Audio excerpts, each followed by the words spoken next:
To begin this job, you will need to first safely raise and support the rear of the vehicle.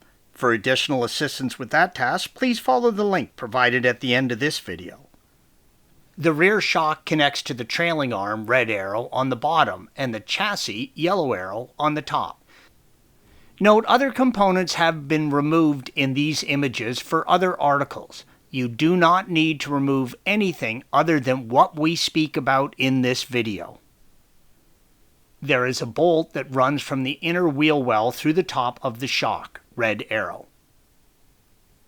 Begin by using a 22mm socket or wrench and loosen the lower shock bolt indicated by the red arrow. You may need to use a fair amount of force, so be prepared with a socket and a breaker bar.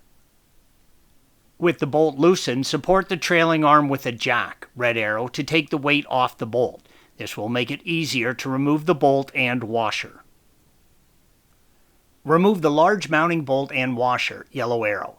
It is fine to remove the jack once the bolt is removed, but you will need to raise the trailing arm, red arrow, when you go to install the new shock and hardware.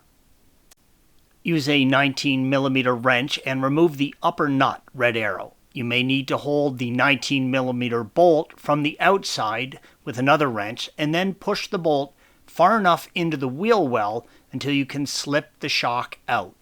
Installation is the reverse of removal. Thanks for watching.